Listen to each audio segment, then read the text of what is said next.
আরজি কর কাণ্ডের প্রতিবাদে গোটা রাজ্যের পাশাপাশি মুর্শিদাবাদের সুতির বিডিও অফিসের সামনে অবস্থান বিক্ষোভ করল বিজেপি। রাজ্য বিজেপি সভাপতি ডক্টর সুকান্ত মজুমদার ও বিরোধী দলনেতা শুভেন্দু অধিকারী এর নির্দেশ অনুযায়ী বুধবার গোটা রাজ্য জুড়ে বিডিও অফিসের সামনে অবস্থান বিক্ষোভ করল বিজেপি। পাশাপাশি মুর্শিদাবাদের সুতি 2 বিডিও অফিসের সামনে বিকেল 3টে নাগাদ অবস্থান বিক্ষোভ অনুষ্ঠিত হলো বিজেপির পক্ষ থেকে।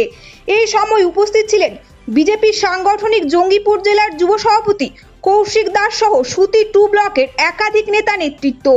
এই দিন অবস্থান বিক্ষোভে কর্মী সমর্থকদের উপস্থিতি ছিল চোখে পড়ার মতো। অবস্থান বিক্ষোভ কর্মসূচিতে বক্তব্য রাখেন বিজেপির একাধিক বক্তারা।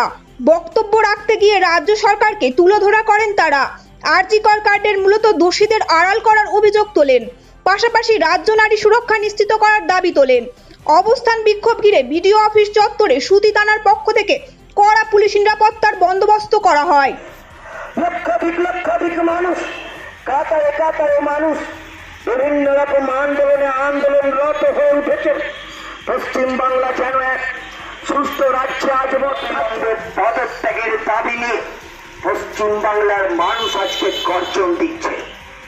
মমতা বন্দ্যোপাধ্যায় ভয় পেয়েছেন মুখ্যমন্ত্রী, তিনি পুলিশ মন্ত্রী, আর একাধারে তিনি পশ্চিমবঙ্গের আমার আপনার 11 কোটি মানুষের মুখ্যমন্ত্রী। এই অপদার্থ আজকে যিনি সন্দীপ ঘোষ অ্যারেস্ট হয়েছে তাতেও আপনারা জানেন আজকে আরজি কর মেডিকেল কলেজের জন্য সন্দীপ ঘোষকে অ্যারেস্ট করা হয়নি। আজকে আমরা ঠিক রকম যখন আমরা আওয়াজ তুললাম পশ্চিমবাংলার বুদ্ধিজীবী মানুষ থেকে শুরু করে ভারতীয় জনতা পার্টির সমর্থকরা চারিদিকে মুখরিত হলো এবং স্লোগান উঠল, দাবি 1 দফা 1, মমতার পদত্যাগ। তারপর যখন পুলিশের কাছ থেকে বেরিয়ে যখন সিবিআইয়ের হাতে এই কেস গেল, তখন বিভিন্ন রকমভাবে আর্থিক দুর্নীতি, বিভিন্ন রকমভাবে তছনছ থেকে শুরু করে মেডিকেল কলেজের আজকের সেই মৃতদেহ পাচার, বিভিন্ন বর্জ্য পদার্থ পাচার, বিভিন্ন ওষুধ পাচার এবং টেন্ডার ভিত্তিক যে সমস্ত কাজ হতো আরজি কর মেডিকেল কলেজে, সেই সমস্ত কারণে কিন্তু আজকে ডক্টর সন্দীপ ঘোষকে অ্যারেস্ট করা হয়েছে। প্রকৃতপক্ষে আরজি কর মেডিকেল কলেজের জন্য এখন পর্যন্ত সন্দীপ ঘোষকে অ্যারেস্ট করা হয়নি। আর পুরোপুরি আমরা ইনভেস্টিগেশন চলছে, সিবিআই ইনভেস্টিগেশন করছে।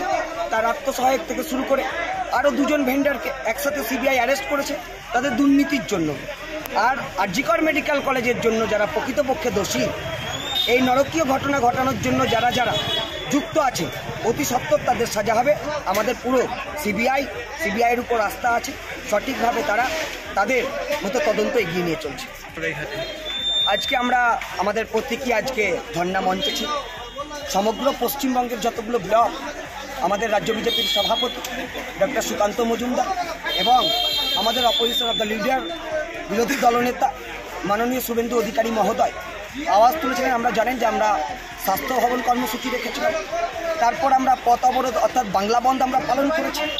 অনুরূপভাবে আজকে আমাদের পূর্ব পরিকল্পনা মাফিক প্রত্যেকটা ব্লকে আমরা ধর্ণা এবং বিক্ষোভ প্রদর্শন করব।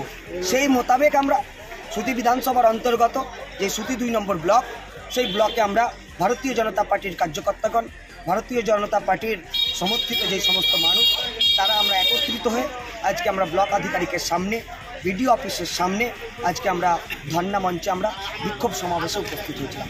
শেষ প্রশ্ন, উড়িষ্যায় বাঙালিদের ওপর বিভিন্ন রকম তারা হেনস্থার শিকার হয়েছে, সেই নিয়ে না শাসক দল নাকি বিরোধী দল কোনো দলকেই দেখতে পাওয়া গেল, বিশেষ করে বিরোধী দলকেও দেখতে পাওয়া গেল না তাদের পক্ষে কিছু করতে, সেটা কী বলবেন? দেখুন, উড়িষ্যার বিষয়টা আমরা যেহেতু আমরা পশ্চিমবঙ্গে যে বড় এক ইস্যু এখন বর্তমানে আরজি কর ইস্যু, উড়িষ্যার ব্যাপার আনাচে কানাচে যে ঘটনা বলা হচ্ছে এখন পর্যন্ত, আমরা সেই সরকার এবং সেই জায়গা থেকে মাফিক অনুযায়ী আমরা জানি প্রথম দিকে বাংলাদেশের যে ঘটনা ঘটেছিল তার নিয়ে কয়েকটি জায়গায়, কিছু জায়গায় এরকম বিক্ষোভ ঘটানোর এবং উড়িষ্যায় যারা বিরোধী রাজনৈতিক দল আছে, সরকার বিরোধী যারা রয়েছে, তারা সরকারকে কুলসিত করার জন্য, সরকারকে দোষী করার জন্য তারা এরকম নিন্দনীয় ঘটনা ঘটিয়েছিল। সেই জায়গায় উড়িষ্যায় যেহেতু আজকে বিজেপির সরকার রয়েছে, নবরূপে বিজেপি প্রতিষ্ঠিত হয়েছে উড়িষ্যায়, তাই তৃণমূলের যেই সমস্ত ফেকদারি সোশ্যাল মিডিয়া আছে, তৃণমূলের যারা সোশ্যাল মিডিয়া চালান, সেই বিরোধী শক্তির কথা শুনে এবং পশ্চিমবাংলায় যেহেতু বিজেপিকে দমাতে পারছে না, তাই উড়িষ্যার রাজনীতিকে নিয়ে, উড়িষ্যার বিরোধীদেরকে মদত নিয়ে আজকে একটা ফেক তারা আজকে চিন্তাভাবনা করছে এবং আজকে ফেক বাতাবরণ সৃষ্টি করেছে। আমার নাম কৌশিক দাস, সাংগঠনিক জঙ্গিপুর জেলা বিজেপি যুব সভাপতি।